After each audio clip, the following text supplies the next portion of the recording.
4 men attacked the billionaire CEO, but what his secretary did made him fall for her instantly.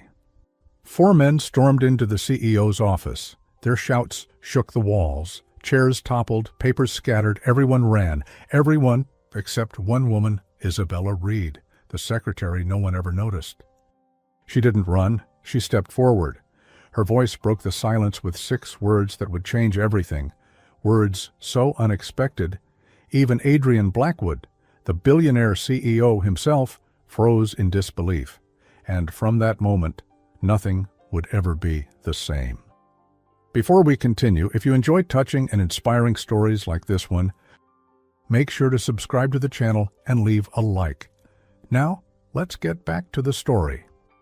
Everyone expected her to run, but she didn't. The glass doors flew open with a thunderous bang, echoing across the floor, and 4 furious men stormed into the executive floor of Blackwood & Co.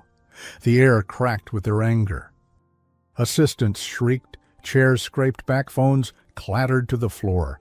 Security wasn't fast enough. No one was brave enough, except Isabella Reed. Adrian Blackwood, one of them bellowed, pointing a trembling hand. "You ruined us. Now we ruin you." The billionaire CEO had just stepped out of the boardroom. He hadn't even loosened his navy tie. For once, the world's most controlled man looked human, surprised, vulnerable. And Isabella saw it. Before he could move, she stepped forward. One woman in a lavender silk blouse and black pencil skirt. Delicate, but unyielding. She placed herself between them. "You'll have to hurt me first," she said. Her voice shook, but her eyes didn't. Silence. Even the men stopped. "You're angry," she said, looking at the tallest one. "I hear it. But this isn't the way. You want justice? This won't give it to you." Her hands trembled at her sides. Her knees felt weak. But she held her ground, and behind her, Adrian Blackwood was staring at her as if he'd never seen her before. Everyone else had run. She hadn't even flinched. The men hesitated, their fury colliding with confusion. By then, security swarmed in, forcing them back until the police arrived. The men were briefly detained, gave their statements, and released pending investigation. Their shouts about pensions and broken promises echoed long after they were gone. And through it all, Isabella stayed where she was, still in front of him. 10 minutes later, the floor was eerily quiet. Assistants whispered. The marble gleamed again, but the air still felt scorched. Isabella stood near the window, arms folded. She wasn't shaking anymore, but her heartbeat hadn't slowed. Behind her, a low voice. "I didn't ask you to do that," Adrian said. She turned. "I know. You could have been hurt. So could you." Their eyes held, blue against green, like a clash neither expected. He reached into his suit pocket, holding out something small. "You borrowed this weeks ago. I thought you might want it back." It was a silver fountain pen, not hers, his. She had borrowed it in a meeting weeks ago, a detail she never thought he'd remember. But here it was again, dented, heavy, in her palm. She held it for a moment, then set it back on his desk before leaving the room. "Thank you," she whispered. "No." His gaze softened. "Thank you. For the rest of the day." Whispers followed her everywhere. She caught the looks, not pity, not curiosity. Respect. At 6:40 p.m. she was still at her desk, typing a report no one would touch tonight. The building had thinned out, voices dimming to echoes. Then she felt him again. Presence, not footsteps. "I owe you dinner," Adrian said from the doorway. She didn't look up right away. Is that an apology or a bribe? Neither. His lips curved slightly. It's acknowledgement. She studied him for a second, then closed her laptop. There is a cafe 2 blocks down. No tablecloths. Good soup. Lead the way. The cafe was warm and small, strung with golden lights that glowed against the twilight. The scent of thyme and garlic drifted from the kitchen. They sat outside, bowls of chicken soup steaming before them, bread still warm from the oven. No one recognized them here? Isabella broke her bread, dipping it slowly. "I thought I was going to faint back there." Adrian chuckled, low and short. "You didn't show it." "I never do." He stirred his coffee. "Why did you do it?" She met his gaze. "Because someone had to. Because I believed them, not their actions but their pain, and I believed you could face it." "You don't think I already did the right thing?"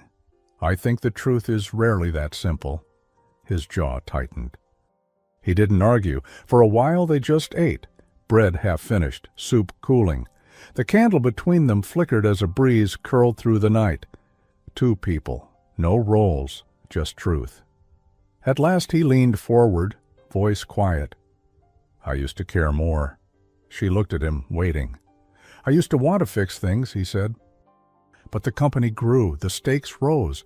Somewhere along the line I stopped listening. I managed damage instead of trust." She tilted her head. "So what now?" He held her gaze. "Now. I remember what it feels like to be seen. Isn't it strange how one moment of courage can change the way you see someone forever?" A violinist played down the block, the tune drifting like smoke. The napkins rustled in the breeze. She sipped her tea. He finished his coffee. And just as the moment threatened to settle into comfort, her phone buzzed, a message from her sister. "Bella, what did you do? You're trending. Look at this." She tapped the link and gasped. The cafe's warm glow dimmed in Isabella's eyes as the phone in her hand lit up with something far harsher. Her sister's message had been short, but the video link opened to chaos. A shaky clip filmed from someone's phone, capturing the very moment Isabella had stepped in front of Adrian Blackwood. The words echoed, clear despite the grainy audio. "You'll have to hurt me first." Millions had already seen it. Comments scrolled beneath in endless waves. Admiration, mockery, skepticism. Who is she? Secretary of the Year? Braver than the CEO himself. Publicity stunt, her stomach clenched. She set the phone down beside her teacup, unable to finish her soup. Adrian was watching her carefully, his expression unreadable. "You didn't ask for this," he said. "No," she whispered. "And yet, here it is." The candle between them flickered, the violinist down the block still playing a gentle tune, as though mocking the storm now breaking over her life. By the next morning, Isabella's name was on every tongue in the building. She walked through the lobby with her head held high, though her legs threatened to betray her. People stared openly, some smiling, some whispering. One junior assistant gave her a quick thumbs up as the elevator doors closed. Isabella forced a small smile back. When she stepped onto the top floor, the atmosphere was heavier. The boardroom doors were shut, voices raised inside. Maya, one of the receptionists, leaned closer and whispered, "They've been in there for hours. The board isn't happy. They think it makes Adrian look fragile." Isabella nodded, throat dry. She had suspected as much. She sat at her desk, pretending to type, until the boardroom door finally opened. Adrian stepped out, his face calm, though his eyes burned with something darker. Behind him, directors' voices rose, sharp and clipped. He stopped at her desk. "Inside! Now!" Her pulse jumped. She followed. The boardroom was lined with solemn faces, a dozen pairs of eyes trained on her as though she were the problem. Carlyle wasted no time. "Miss Reed, do you understand the damage you've caused? That video makes our CEO look weak, and weakness weakens the company." Another director shifted in his seat. Voice clipped. "Investors have been calling since dawn. They're worried about stability, and the press is waiting downstairs, circling like vultures." The words stung, but Isabella's chin lifted. If standing between violence and dignity is naive, then I'll wear the word proudly. For a moment, silence filled the room. Even Adrian blinked at her, surprised by the steel in her voice. Carlyle's mouth pressed thin, but before he could continue, Adrian's voice cut through, low and firm. "She made a choice, a courageous one. What threatens us isn't her courage, it's the fear and the leaks spreading through these halls." The silence that followed was heavy.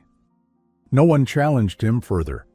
Later, back in his office, Adrian leaned against his desk, undoing his tie. Isabella hovered near the window, still shaken. "They'll come after you," she said softly. "Let them," he replied. "They've been circling for years, but you—" He paused, eyes flicking to hers. Eyes. "You didn't deserve that."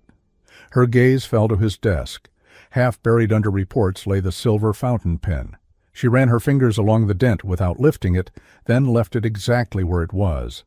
"Then maybe it's a reminder of what you still stand for." By noon, reporters swarmed outside the building. Isabella slipped into the staff lounge, hoping for a moment's peace. She wasn't alone for long.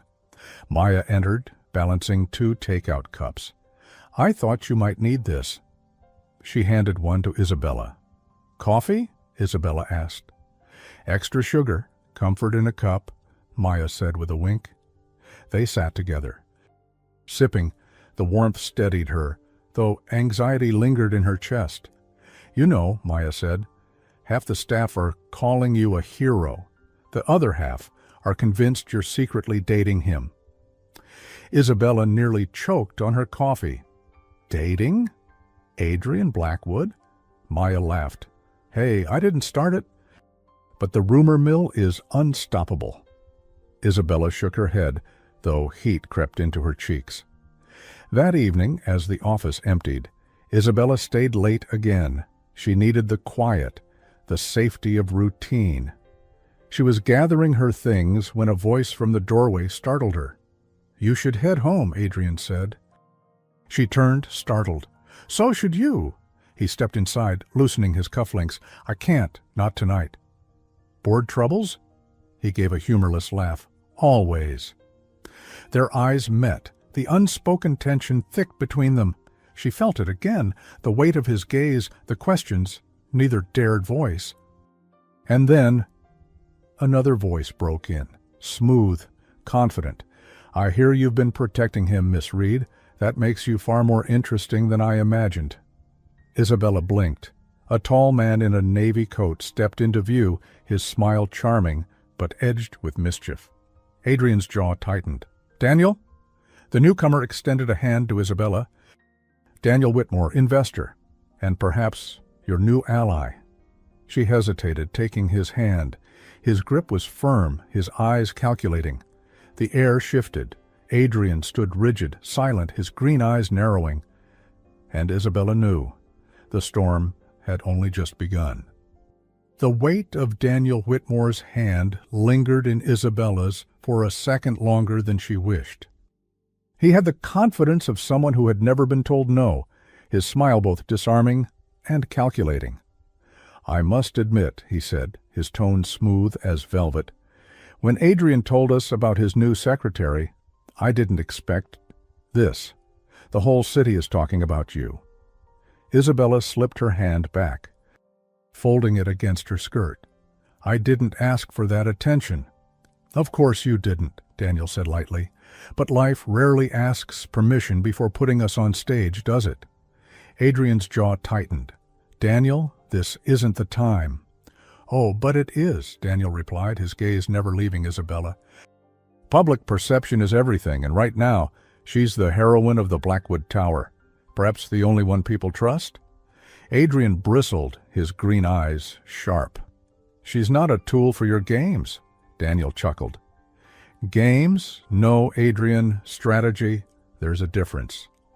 Isabella felt the air stiffen between them, like 2 storms colliding. And for the first time, she realized she was standing in the middle of more than just boardroom politics. The next morning, the tension hadn't lifted.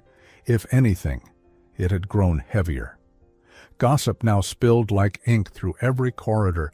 Adrian versus Daniel, old grudges resurfacing. The secretary caught in between. In the staff lounge, Isabella found herself pouring coffee with shaking hands. Maya entered again, catching her stare. "You look like you didn't sleep." "I didn't," Isabella admitted. "Trouble?" She hesitated, then whispered, "Daniel Whitmore." Maya whistled. "That man's charm is a curse wrapped in a suit." "Careful, Bella. He doesn't walk into rooms without an agenda." Isabella sipped the too-bitter coffee she already knew. Later that afternoon, Daniel requested a private meeting. With her.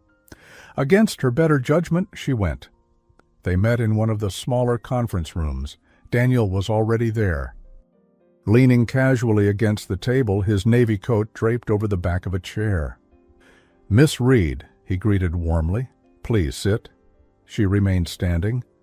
"What do you want from me, Mr. Whitmore?" He smiled, tilting his head. Direct. I like that. He circled the table slowly, studying her like she was an equation to be solved. "I want to offer you something Adrian never will. Visibility. Your name in lights, not buried behind his." Isabella frowned. "I'm not interested in lights." "Then think of it this way," Daniel said, lowering his voice. "You've already proven yourself braver than anyone in his empire. Why waste that courage fetching coffee and typing minutes? With me, you'd stand beside the decision-makers, not in their shadows." Her pulse quickened, though she kept her face steady. "Why me?" "Because people believe in you," Daniel replied simply, "and I need someone the world believes in." The words hung between them. Dangerous? Tempting? Have you ever been offered something that felt like a crown and a chain at the same time? She walked out of the meeting, unsettled, his words echoing in her chest. For the first time, she questioned where she stood. At some point, Adrian must have retrieved it again, leaving it in plain sight as if on purpose. Back at her desk, she noticed the silver pen on the edge of Adrian's papers, slightly shifted from where she had left it yesterday, almost as if he had held it, thought about it, then set it down again. A symbol of legacy, of weight, of choices, and now she had her own choice to make. That evening, Adrian found her still working. He carried 2 paper bags, the smell of roasted chicken and herbs drifting through the room. "You didn't eat, did you?" he asked. She blinked, caught off guard. "How could you possibly know that?" "Because I didn't either." He set the bags on the low table by the window, unpacking containers of roasted chicken, potatoes, and salad. "It's from the place down the street. Not glamorous, but decent." For a moment. The office felt almost human. They sat side by side on the sofa, eating quietly. Adrian spoke first. "Daniel came to see you today." Her fork paused. "Yes." What did he say? That I should stop living in the shadows. Adrian's jaw tightened again. "And did you believe him?" Isabella turned to him, her voice calm but firm. "I believe he thinks of people as chess pieces, and I refuse to be moved by someone else's hand." For the first time that day, Adrian's shoulders eased. He let out a breath, his gaze softening. "Good," he said quietly. But as she left that night, her phone buzzed again. Another message, this one not from her sister, but from an unknown number. "Careful who you trust. The board isn't the only one watching." Her chest tightened. She looked around the empty parking lot, shadows stretching long under the flickering lights. She hurried to her car, locking the doors the moment she slid inside. The phone buzzed again. Same number. "Next move is yours." Her hand shook on the steering wheel. She dropped the phone onto the passenger seat, staring ahead into the dark. And for the first time, she wondered if courage had a cost she wasn't ready to pay. The messages haunted her through the night. Isabella stared at her phone long after she had locked herself inside her apartment, the city lights stretching like rivers across the window. 2 simple texts, but they had dug beneath her skin, scratching at her nerves until every sound made her jump. "Careful who you trust. Next move is yours." She barely slept. By morning, the pale light felt more like suspicion than comfort. When she arrived at the office, Adrian was already there, sleeves rolled up, eyes shadowed from his own restless night. He looked up as she entered. "You didn't sleep," he said. "Neither did you." He studied her, then asked carefully, "Something happened?" She hesitated, then shook her head. "Just noise in my head." Adrian frowned, clearly unconvinced, but let it drop. For now. The day passed in fragments. Meetings blurred, gossip sharpened. Daniel Whitmore floated through the corridors like he owned them, greeting staff with charm, shaking hands, whispering promises. Everywhere Isabella turned, his name lingered in hushed tones. By noon, she escaped to the staff lounge, needing a moment away from the weight of watching eyes. She poured tea, her hands trembling slightly. A familiar voice joined her, Maya again, balancing a plate of buttered toast and 2 mugs of cocoa. "You look like you need something sweet," Maya said, setting 1 mug in front of Isabella. Isabella managed a faint smile. "Do I look that bad?" "Worse," Maya teased gently, "but cocoa helps everything." They sat together, sipping the warm, creamy drink. For a moment, the tension eased, the sweetness cutting through the bitterness that had been following Isabella since last night. "You're stronger than you realize," Maya said softly. "Don't let them scare you." Isabella swallowed hard, grateful for the comfort. Later that afternoon, Adrian called her into his office. She felt the weight of the silver pen in her bag, its presence steadying her as he spoke. "Tell me the truth.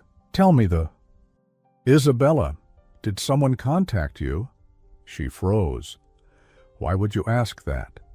"Because you're holding yourself differently," he said, his voice steady but searching, "like you're carrying something you don't want me to see." Her breath caught. For a heartbeat, she considered telling him about the messages. But a part of her hesitated. If the texts warned her not to trust, what if speaking out made things worse? Instead, she deflected. "I'm just tired." Adrian leaned back, eyes narrowing slightly. He didn't press, but the weight of his silence followed her as she left the office. Isn't it strange how silence can sometimes feel heavier than words? That evening, she was surprised when Adrian appeared by her desk with 2 paper cups. "Coffee," he said simply, handing her one. She took it, warmth seeping into her palms. "Trying to bribe me to stay late again?" He almost smiled. "No, trying to keep you from collapsing." They sat together in the quiet. The office nearly empty, the hum of the city drifting in through the tall glass windows. For a fleeting moment, she felt something shift, as though beneath the CEO's armor was simply a man, tired and human, offering her coffee not as a boss, but as an equal. The next morning, the storm broke. An email leaked across the company, spreading like wildfire. A blurry photo of Isabella and Adrian sitting together in the lounge with coffee, looking almost too comfortable, almost intimate. The caption read, "Who really runs Blackwood & Co.?" Gasps, whispers, and laughter followed her wherever she walked. Some looked at her with admiration, others with envy, a few with open disdain. When she reached her desk, Daniel was already waiting, leaning casually against the corner. "Quite the picture," he said with a sly grin. "They'll eat it alive. But you know, Miss Reed, this could work in your favor, if you choose correctly." Her voice was ice. "Meaning?" "Meaning reputations can be destroyed or elevated, depending on which story you want the world to believe. With Adrian, you'll always be the shadow. With me," he let the thought linger, his smile widening, "you could be the headline." Adrian appeared in the doorway then, his presence sharp as steel. His eyes flicked from Daniel to Isabella, then to the silver pen on his desk, lying exactly where she had left it. "Enough," Adrian said flatly. But Daniel only straightened his coat, offering Isabella one last look. "Think about it." Then he walked out, leaving the air heavy with unspoken challenge. Isabella stood frozen, caught between Adrian's silence and Daniel's echo. The pen gleamed in the corner of her eye, a reminder of legacy, loyalty, and the weight of choices. Adrian finally spoke, his voice quieter than she expected. "Do you trust me, Isabella?" Her heart pounded. The question was simple, but the answer could change everything. She opened her mouth to speak, and her phone buzzed, the same unknown number. "Time's running out. Choose wisely." The message on her phone glowed like a warning flare. "Time's running out. Choose wisely." Isabella's hand trembled as she slipped the device back into her bag. She looked up and found Adrian watching her with an intensity that made it difficult to breathe. "Do you trust me?" he asked again, his voice low but steady. Her lips parted, but words failed. Trust was complicated. He was her employer, yes, but he was also the man she had stood in front of, the man whose silence could command a boardroom, whose gaze could disarm her defenses. And now, the world wanted to twist that fragile connection into a scandal. She began, but the door burst open. Maya rushed in, clutching a folder. "You need to see this," she said, breathless. Adrian took the file, flipping through its contents. His jaw tightened as his eyes scanned the pages. Anonymous emails, rumors, planting doubts about board members, staff loyalty, even finances. This isn't gossip. Someone's orchestrating it. Isabella's stomach dropped. The timing, the messages, they weren't random. Adrian closed the folder sharply, the sound echoing in the room. "Find out who's leaking this," he ordered. Maya nodded and hurried out, leaving Isabella alone with him again. Adrian's gaze returned to her. "I'll ask you one last time. Do you trust me?" Her throat tightened. She felt the weight of her answer. "Yes," she whispered at last. For the first time in days, his shoulders eased. The following morning, the whispers had changed. They weren't only about her anymore. They were about corruption, money trails, and board members who had allegedly looked the other way. No one knew what was true, and no one cared. In the absence of certainty, rumor became fact. And through it all, Daniel Whitmore glided through the corridors like a shark in calm waters. He greeted staff with charm. His every word dipped in honey. But when his eyes met Isabella's, there was always something sharper lurking underneath. At lunchtime, needing space, Isabella retreated to a small cafe across the street. She ordered a simple sandwich and a pot of tea, grateful for the anonymity of the quiet tables and mismatched chairs.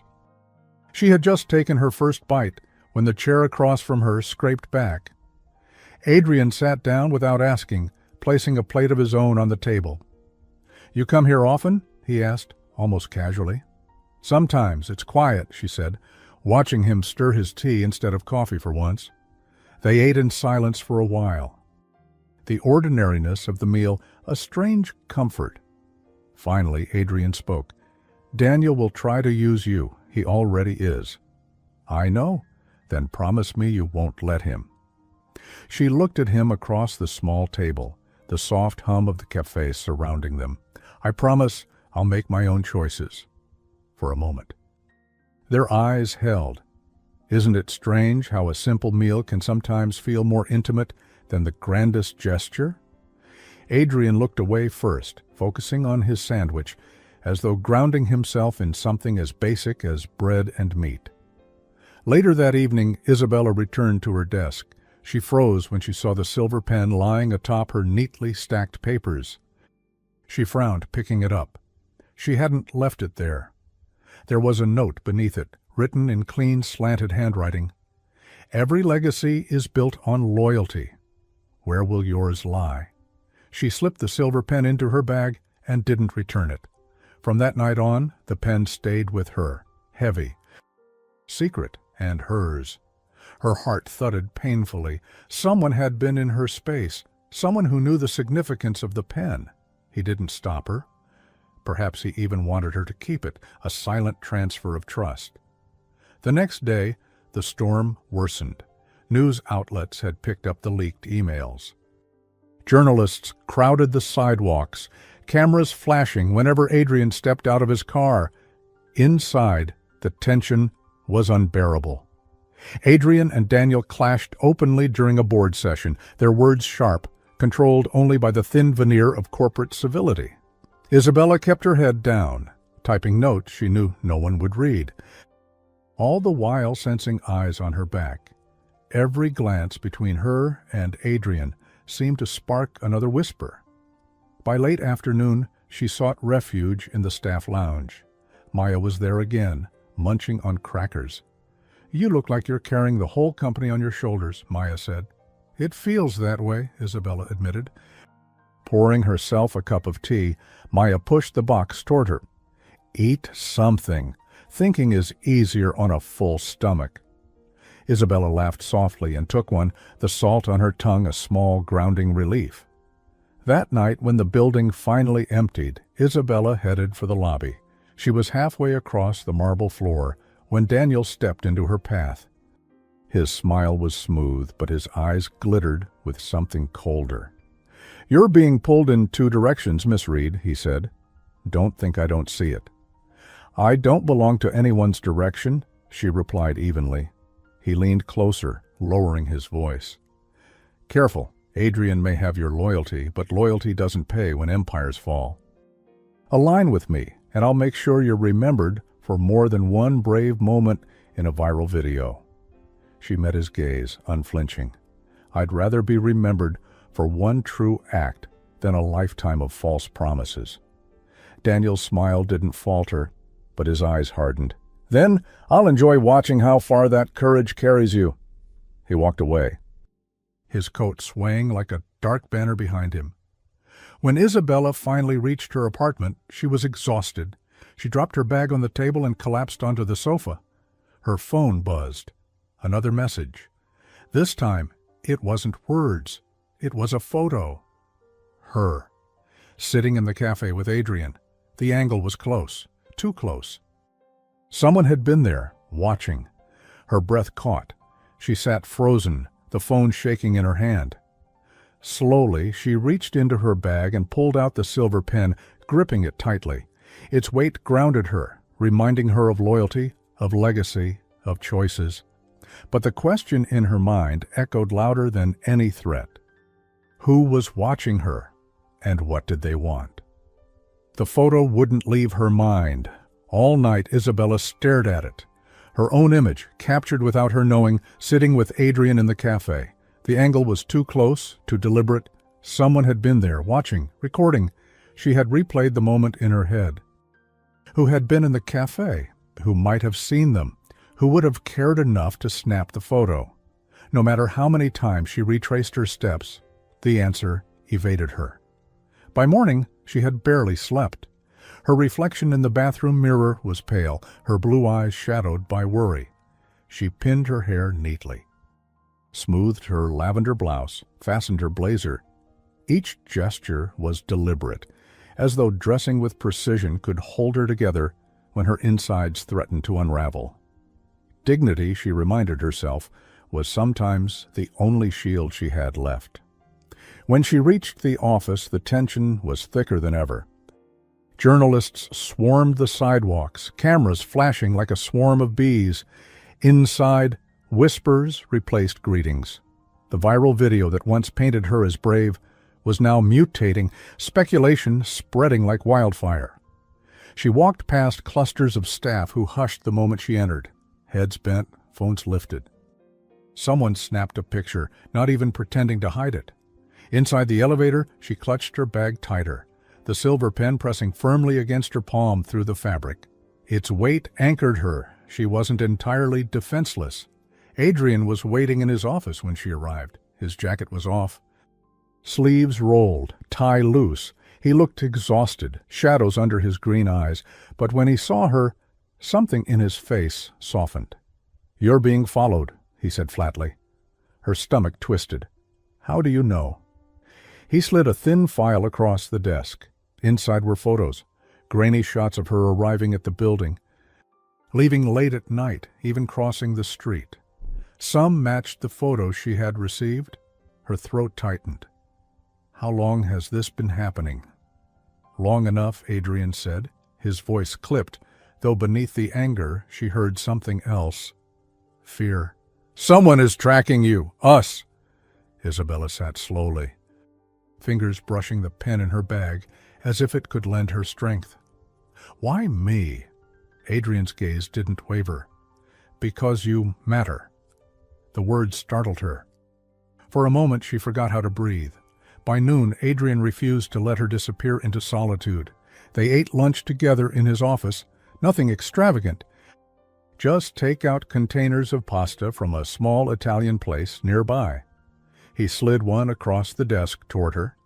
"You need to eat," he said, almost gruffly. She smiled faintly.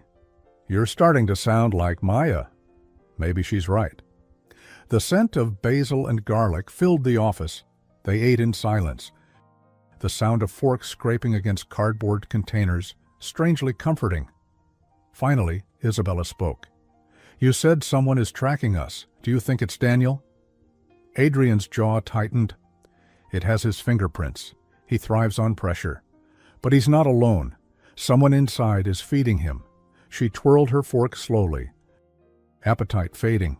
"Have you ever felt the walls close in, not from strangers, but from the very people you were supposed to trust?" That afternoon, the board convened. The air was suffocating, the kind that prickled against the skin. Carlyle, the sharp-tongued director, wasted no time. "Adrian," he said, voice heavy with disdain, "this circus must end. Your personal entanglements are damaging the company." Adrian's response was immediate, his tone sharp. "My so-called entanglements are none of your concern.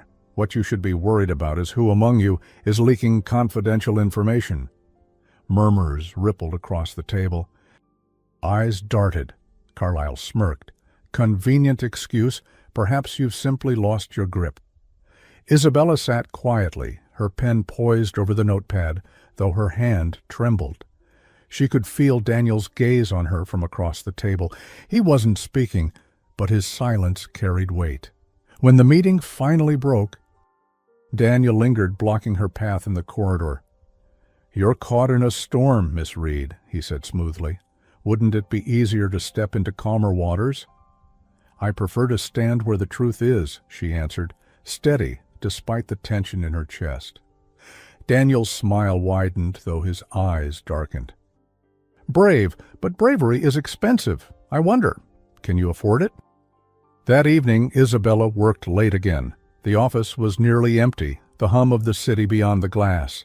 She tried to lose herself in spreadsheets, but every shadow seemed too sharp, every creak too loud. Adrian appeared by her desk, his presence grounding and unsettling all at once. "You should go home," he said quietly. "So should you," she countered, forcing a small smile. He leaned against her desk, arms crossed, studying her. "Do you ever regret it? Standing in front of me that day?" Her chest tightened. "No, I couldn't have lived with myself if I hadn't."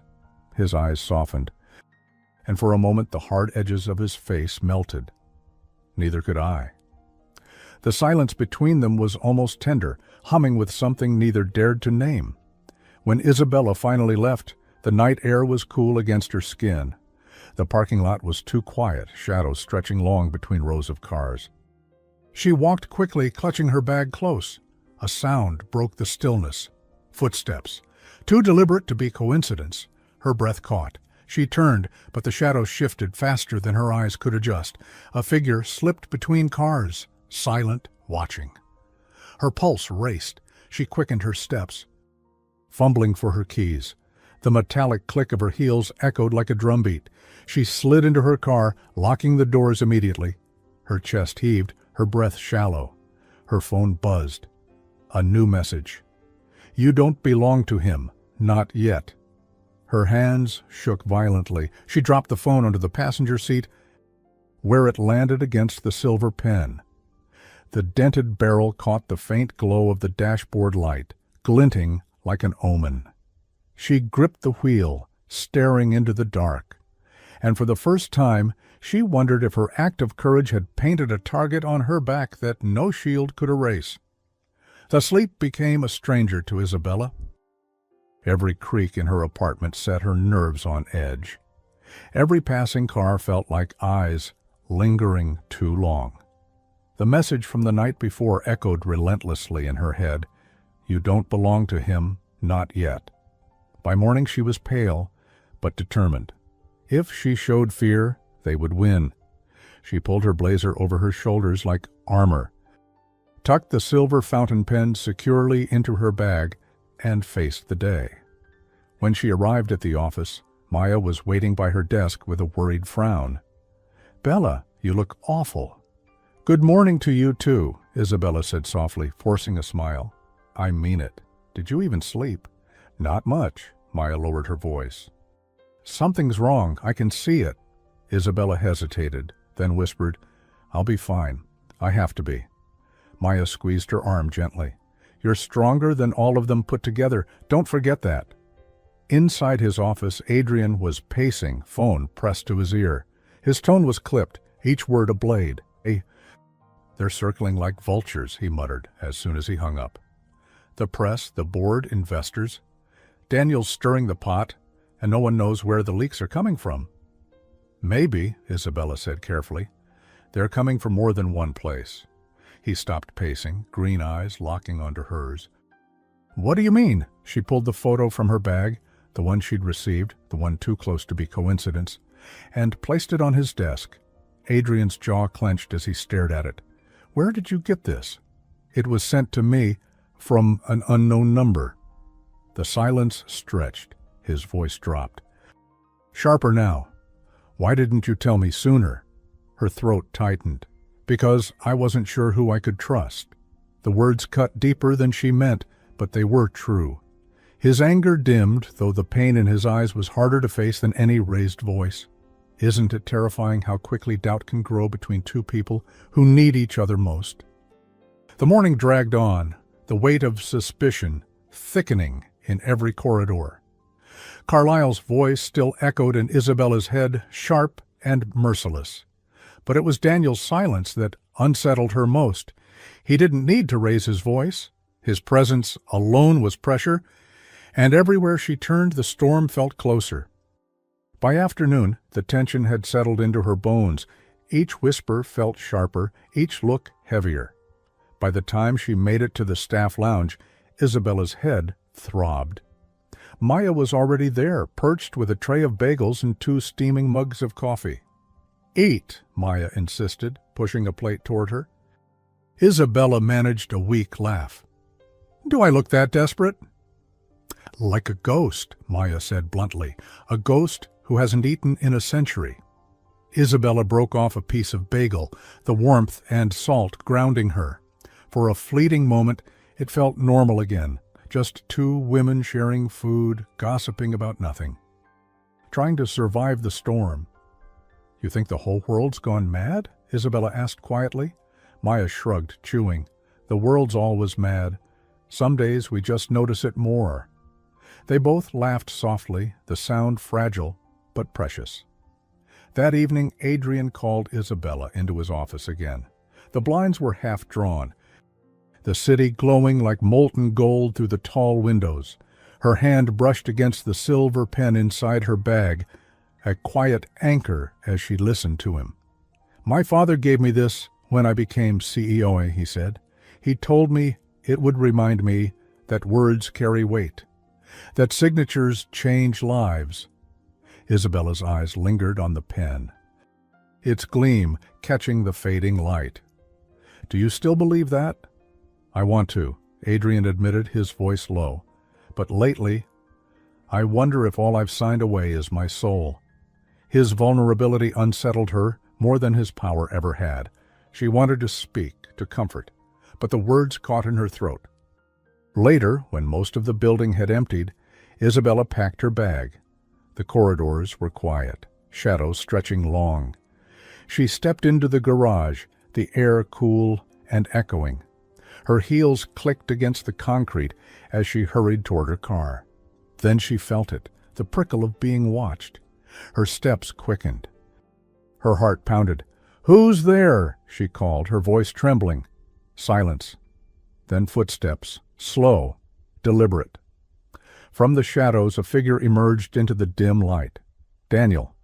But gone was the polished smile. His face was harder now, sharper, a predator's patience in his eyes. "You shouldn't be here alone," he said. "Then why are you?" she forced out. Daniel's lips curved, but it wasn't warmth. "To make sure you understand what's at stake." He didn't touch her. The restraint was deliberate, a threat spoken only through presence. Before she could answer, headlights flared as another car entered the garage. The moment shattered. Daniel straightened, smoothing his coat.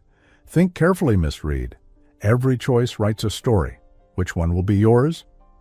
He vanished into the shadows, leaving her shaken, her bag clutched like a shield. When Isabella finally reached her apartment, she locked every door and window. Her body trembled, exhaustion pressing down on her like a weight. She sat on the sofa, the silver pen still in her hand, cold and solid against her skin. Her phone buzzed. Another message, this time only 2 words. "Too close." Her breath caught. She stared at the screen until the letters blurred, her pulse thundering in her ears. Warning or threat. She gripped the pen tighter, the dent pressing into her palm. Whatever it was, the circle around her was closing. The words on the screen glared back at Isabella as if branded into her skin. Too close. She sat frozen on her sofa, the silver pen clutched in her hand. The dent dug into her palm, grounding her in a world that no longer felt safe. Was it a threat, a warning, or both? By morning she wore her composure like a mask. The blazer, the neat bun, the careful lipstick. She had learned that presentation could disguise fragility. Yet, as she stepped into the lobby of Blackwood & Co., every stare felt heavier, every whisper sharper. Her phone buzzed again in her bag. Another unknown message. She didn't dare look at it in front of anyone. Adrian was waiting in his office, leaning against the window with his arms crossed. His tie was missing, his shirt sleeves rolled, as though he hadn't left the building all night. "You look tired," Isabella said carefully. "I could say the same." His eyes flicked to her bag. "You're hiding something." She stiffened. "I'm fine." "Don't do that," Adrian said, his voice sharper now. "Don't shut me out when someone is clearly targeting you." Her throat tightened. "And if the person targeting me is inside these walls?" "What then?" Adrian stepped closer, his expression dark. "Then we find them, and we end this." His certainty should have comforted her, but all she felt was the chill of being trapped in a web she hadn't spun. Isn't it strange how sometimes the very walls meant to protect you start to feel like a cage? By noon, the building felt like it was splitting in two, whispers of investors pulling out, directors trading accusations, and Daniel's silence pressing like a shadow. Adrian kept his composure, but Isabella could see the strain. For the first time, he looked less like an untouchable leader and more like a man fighting to hold something together as it threatened to break. Later that afternoon, Isabella escaped to the lounge. Her head ached from the constant strain. Maya arrived minutes later, balancing a plate of lemon bars and 2 cups of coffee. "You've had that look all day," Maya said, sliding 1 cup toward her. "What look?" Isabella asked faintly. "The look of someone who hasn't laughed in a week." Isabella picked at the lemon bar, the tart sweetness surprising her. "I don't even remember what it feels like to laugh." Maya smiled softly. "Then borrow mine. I've got enough laughter for both of us." For the first time in days, Isabella chuckled. It was brief, fragile, but real. And it reminded her that even in storms, small kindnesses mattered. That evening, Adrian found her at her desk. He dropped a file in front of her. "Read this." Inside were financial documents, contracts, transactions, signatures, and there, scrawled in neat ink, was a signature that shouldn't have been hers. Her heart stopped. "That's my name." "Forged," Adrian confirmed. "Someone is planting evidence, making it look like you authorized deals you had nothing to do with." Her chest tightened. "Why me?" "Because you're close to me. If you fall, I fall." The realization struck like a blow. She wasn't just a target by chance, she was bait. She left late again, nerves raw, her bag heavy with the file Adrian had given her. In the garage, she checked over her shoulder twice before unlocking her car. The moment she sat inside, her phone buzzed. Another message. This time, it wasn't words. It was a scan. of the very forged contract she had just seen. Her blood ran cold. Ran. Whoever was behind this wasn't only watching her, they were inside. Back at her apartment, Isabella sat at the kitchen table, the silver pen before her. She stared at it, as though it might give her answers. Her phone buzzed again. Another message.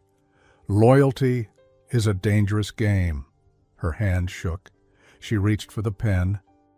Gripping it so tightly, her knuckles whitened. The weight of secrets was crushing her, and she was starting to wonder whether even Adrian could hold them at bay. The forged contract wouldn't leave Isabella's mind. She had stared at the file Adrian gave her until the words blurred, the signature at the bottom mocking her. Her name, written in neat black ink, tied to deals she had never seen. And then the message came through, the scan of the same document, as though to remind her, "We are watching. We can make you fall." Sleep had become impossible. She tossed and turned through the night, her thoughts circling like vultures. Each time she closed her eyes, she saw her name in ink she hadn't written. By morning, she moved through her apartment like a ghost. Her blazer felt heavier than armor. She tucked the silver pen into her bag again, needing it close, needing something that belonged to truth and not to lies. When she entered the building, the air was suffocating. People didn't bother whispering anymore. They looked straight at her, curiosity and judgment naked in their eyes. Phones rose, some bold enough to snap her photo. Maya rushed to meet her by the elevator, her usual brightness dimmed with worry. "Bella, there are reporters waiting upstairs. They're asking about you." "About me?" Isabella asked, her voice catching. "Yes. Someone leaked the forged contracts. They're saying you betrayed Adrian." Her blood ran cold. "Already?" Maya nodded grimly. "They move fast when someone wants you to burn." Inside his office, Adrian stood rigid behind his desk, the silver pen in his hand. He wasn't writing with it, just holding it, his thumb rubbing the dent in its side like a talisman. "They're accusing you," he said without preamble. "The contracts are already online." Isabella's pulse thundered. "They'll believe I did it." "Not if I tell them otherwise." She lifted her gaze to him, her chest tight. "Adrian, your board will say you're blinded, that you're protecting me because what?" His green eyes pierced hers. She looked away. "Because they already think there's something between us." The silence that followed was thick, as though even the air was listening. That afternoon, Adrian called an emergency press briefing. Isabella stood at the edge of the room, her hands clasped so tightly, her knuckles whitened. The air buzzed with cameras, microphones, and the low hum of speculation. "Blackwood & Co., Adrian began, his voice firm, has been the victim of deliberate sabotage. Forged contracts were leaked to implicate an innocent employee. That employee is Miss Isabella Reed, and let me be clear, she has my full trust." The room erupted. Reporters hurled questions. Flashbulbs exploded. "Are you protecting her because of her position?" one shouted. Adrian's jaw tightened. "I am protecting her because she is loyal, because she showed more courage than any of you can imagine, and because truth matters more than gossip." Isabella's chest constricted. His words should have steadied her, but instead they left her trembling. For the first time, his defense wasn't just professional. It was personal. Isn't it terrifying when the truth you long for is spoken aloud, and yet it changes everything? When the briefing ended, Isabella slipped away, her ears still ringing with noise. In the staff lounge, she poured coffee with shaking hands, spilling some onto the counter. Maya appeared moments later with a plate of sandwiches. "You look like you're about to collapse. Sit." "I can't." "You must," Maya said firmly, pushing a sandwich toward her. "You can't fight on an empty stomach." Isabella sank into a chair, the smell of roasted chicken and mustard grounding her. She bit into the sandwich slowly, the taste almost foreign after hours of nausea. For a brief moment, the simple act of chewing steadied her. She glanced at Maya. "Thank you." That's what sisters in arms are for, Maya said with a small grin, biting into her own sandwich. For the first time that day, Isabella managed a faint laugh. That evening, Adrian found her still at her desk, the office quiet except for the hum of the city outside. He closed the door behind him, leaning against it as though carrying the weight of the entire company. "They're calling for your suspension," he said. Her heart sank. "I understand." "No." His voice sharpened. "I won't let them scapegoat you." She shook her head, voice low. "Adrian, please, do you think I care what they say about me?" His words cut through the air. "They can strip my title, but they won't take your dignity." She froze, her breath caught. For a fleeting moment, she saw not the CEO, not the powerful figure, but a man willing to stand alone if it meant shielding her. Her throat burned. "Why are you doing this?" His eyes softened. "Because I should have listened sooner. Because loyalty deserves to be honored." Later that night, Isabella left the building, her body exhausted, but her mind racing. The city lights blurred as she crossed the plaza to her car. Her phone buzzed. Another message. This time, it wasn't a threat. It was a video. Hands trembling, she tapped the screen. Her blood turned to ice. The footage showed her in the lounge earlier that day, laughing faintly with Maya over sandwiches. But the angle was too low, too deliberate. Someone had been filming them inside the building. The camera zoomed in, lingering not on her face, but on the folder tucked beside her bag. The file with the forged contracts. The video ended with a single caption, "Proof." Her knees nearly buckled. She sank against the side of her car, gripping the silver pen in her bag so tightly the dent pressed cruelly into her palm. They weren't just following her. They were inside her world, inside her walls, watching her every move. And now they had evidence to destroy her completely. The video haunted her. Every time Isabella closed her eyes, she saw it again, her laughter, innocent, captured from a hidden corner. The camera panning to the folder beside her bag. The single damning word at the end. Proof. By morning, she felt like she was carrying lead in her chest. Her legs trembled as she walked through the lobby of Blackwood & Co., the whispers sharper now, no longer hidden. "Did you see the video?" "She forged them." "No doubt. Or maybe he's covering for her." Each word sliced through her, but Isabella forced her chin higher. If she showed weakness, they would devour her. Inside the boardroom, the storm broke. Carlyle slammed his hand against the polished table. "This is the final straw. There is video evidence now." "She's compromised. She must be removed." Adrian's voice was like steel. "That video proves nothing except that someone is watching her and planting traps." "Are you blind?" Carlyle spat. "She's dragging you down with her." "She is the only reason I'm still standing," Adrian snapped, his voice thunderous. The room froze. Silence stretched so taut it could have shattered. Every director's eyes flicked between them, the implication heavy. Daniel leaned back in his chair, silent as ever, but his smirk betrayed his satisfaction. His silence was louder than Carlyle's fury. After the meeting, Adrian pulled Isabella into his office, slamming the door behind them. "You're not safe here," he said, his tone urgent. "They're building a case against you. If the board votes, they'll force me to suspend you." Her hands trembled. "Then maybe I should go." "No." His voice sharpened. "That's exactly what they want, and I won't let them win." She met his eyes, searching for the man beneath the armor. "Adrian, if I stay, I'll destroy you." His jaw clenched, the muscle twitching. "You don't destroy me, Isabella. You remind me why I fight." Her throat closed, words locked inside her. For a moment, the air between them was charged, fragile, alive. By noon, The press outside had doubled. Headlines screamed across every screen. CEO defends accused secretary. Investors whispered of collapse. The tower seemed to shudder under the weight of it. Isabella escaped to the lounge, her stomach twisted in knots. She hadn't eaten since yesterday. Maya arrived moments later, carrying a small paper bag as though it contained treasure. "I thought you wouldn't feed yourself," she said, setting it down. Inside were 2 buttered croissants and hot tea. Isabella's throat tightened at the sight. They sat side by side, breaking the flaky pastries.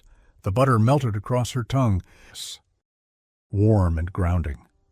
"You've had that look all day," Maya said gently. "What look?" Isabella asked faintly. "The look of someone who's carrying the world and trying not to let anyone see." Isabella exhaled shakily. "Maybe I am." Maya reached for her hand. "You're not alone. Don't forget that." Isn't it strange how even the smallest kindness can feel like a fortress when the world is crumbling? For the first time that day, Isabella smiled, faint but real. That evening, Adrian summoned her again. His office was dim, the blinds half-drawn, the city glowing through the glass. On his desk lay the silver fountain pen, placed in the center like an anchor. "Daniel's behind this," Adrian said. "I'm certain, but he's not alone." "Then who?" Isabella asked. Her voice hushed.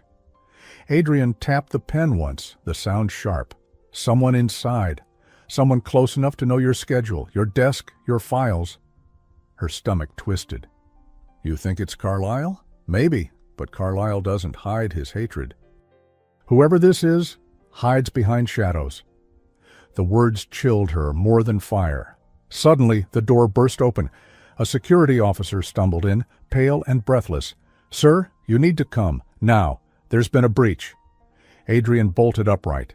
Isabella followed as they raced down the hall. The lobby was chaos. Alarms wailed. Staff rushed toward the exits. Smoke curled through the air, acrid and thick. "The server room," the officer gasped. "Someone set a fire." Adrian cursed under his breath, sprinting toward the restricted corridor. Isabella ran after him, her heels striking against the tiles like drumbeats. Through the haze, she saw it, flames clawing at the glass, sprinklers hissing weakly, papers scattered like ash across the floor. One lay near her feet. She picked it up with shaking hands, another forged contract. The company's core systems were cloud-based, but the fire had gutted the local storage and paper archives. The very evidence someone wanted destroyed.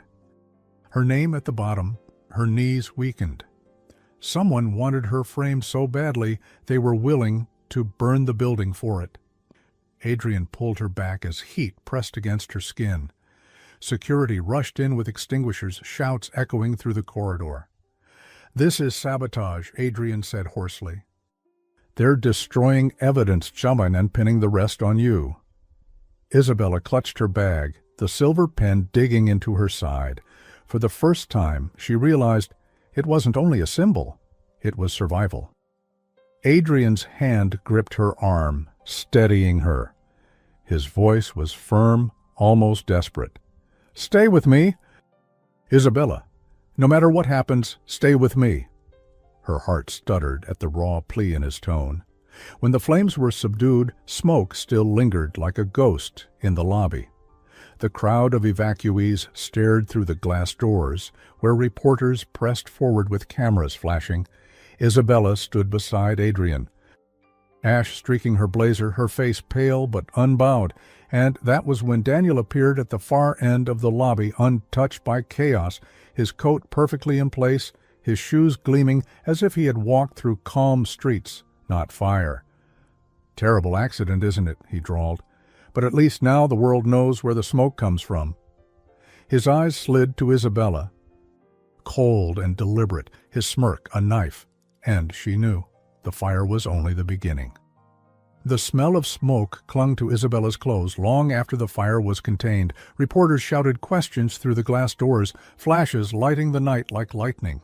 Adrian stood tall beside her, but she could feel the tension radiating from him. The company was in ruins. The fire had burned through not just servers but reputations, and Daniel, calm, immaculate Daniel, had walked away smiling. By the next morning, headlines screamed, "Blackwood Empire in Flames." The board demanded an emergency hearing.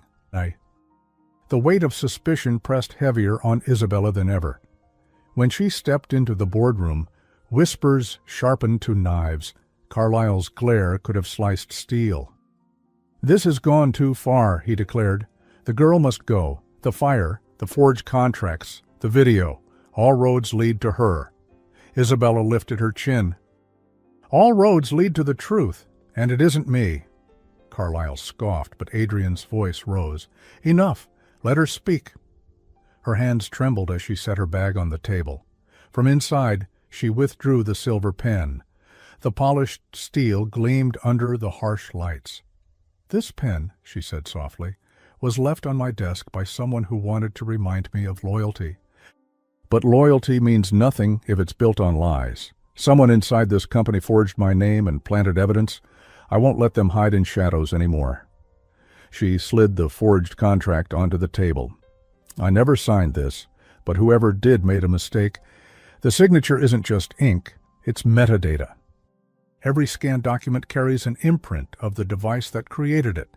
The directors leaned forward, murmuring. Adrian's eyes flicked to her, realization dawning. "You traced it?" She nodded. "With IT's help, quietly. While the building burned, I had them check the backups." A silence heavier than thunder fell. Then Isabella's voice steadied. "The device used belonged not to me, but to Daniel Whitmore." Gasps broke out. Carlyle's face went pale, then red. All eyes turned to Daniel. "With legal authorization and IT support, we traced the metadata of the PDFs and the server access logs. The off-site backups preserved the trails." He didn't flinch. Instead, he rose slowly, adjusting his cufflinks. "Do you really think they'll believe the word of a secretary over mine?" But Adrian's voice cut across the room. "They'll believe proof, and we have it." The IT officer stepped forward, tablet in hand. "The fire didn't touch the off-site backups," Samir said, placing the device on the table. "We restored the logs and followed the digital trail." He tapped the screen. One by one, signatures and metadata appeared, all pointing back to Daniel's machine. A corridor camera clip hovered on the tablet, the grainy image showing an assistant near the server the night the files were exported. Samir scrolled. "We also recovered a burner phone from a janitor's closet during the sweep," he added. "Its SIM activity places it in the building that night, and the CCTV shows the same assistant carrying a small hotspot toward the server area." The device was sealed and handed over to the police. Ensuring the chain of custody, financial records tie a small payment to a PR consultant connected to Whitmore's circle. Carlyle's jaw dropped. Daniel's smile finally faltered. "You wanted loyalty," Adrian said, standing tall, "but you tried to buy it with fear. You tried to break the one person who has shown more integrity than anyone in this room." Daniel's voice hardened. "This isn't over." "No," Adrian said, his hand brushing the silver pen. "It ends now." Security escorted Daniel out as reporters clamored in the lobby. Carlyle sat in silence, his authority deflated, while the other directors whispered among themselves. The boardroom was silent after the evidence. Carlyle said nothing. For once, no one questioned Adrian's word. When the meeting adjourned, Adrian turned to Isabella. His eyes softened in a way they rarely did in public. "You saved us," he said. "I saved myself," she corrected quietly. Then, after a pause, "But maybe both." That evening, the building was calmer. Most of the staff had gone home. The air smelled faintly of smoke, but the worst had passed. Isabella found herself in the staff lounge again. On the table lay a simple meal Maya had left behind for them both. Soup in thermoses, 2 pieces of bread wrapped in napkins. Adrian entered a few minutes later. He removed his jacket, sat across from her, and poured the soup into cups. "Not exactly a victory feast," Isabella said softly. "Victory isn't about the food," Adrian replied. "It's about who you share it with." They ate in silence for a moment, the warm broth steadying them both. "Isn't it beautiful how sometimes the simplest meal can taste like triumph?" When the soup was gone, Adrian reached into his pocket. He glanced at the silver pen she held. "This belonged to my father," he said. "It was meant to remind me of weight, of legacy, but it belongs with someone who understands loyalty." His voice softened. "Keep it, Isabella. It's yours." Isabella's breath caught.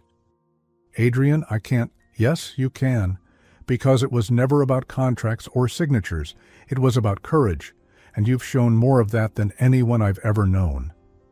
This time she didn't hand it back. The silver pen stayed with her, and so did the legacy. Her fingers brushed the pen.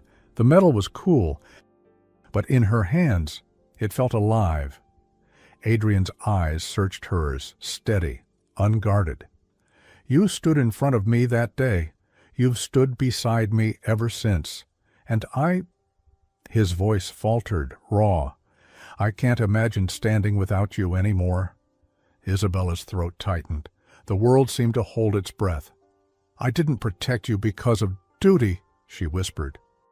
"I did it because I couldn't bear to see you fall." Adrian reached across the table, his hand covering hers. No more masks, no more distance. And for the first time, the fortress of silence between them crumbled. In the weeks that followed, the company slowly rebuilt. And the four men? Adrian set up a mediation table to resolve their cases. 2 accepted relocation offers within the group, while the other 2 reached settlement agreements for unpaid benefits. They weren't monsters, only men crushed by faceless numbers. Isabella was present in every meeting, reminding everyone that justice is not born from fear, but from dignity. The fire was ruled sabotage. Daniel faced charges. Carlyle's influence waned. Whispers turned into apologies and suspicion into respect. But what mattered most to Isabella was not the company's survival. It was that dignity, hers, Adrian's, even the legacy of the pen had been restored.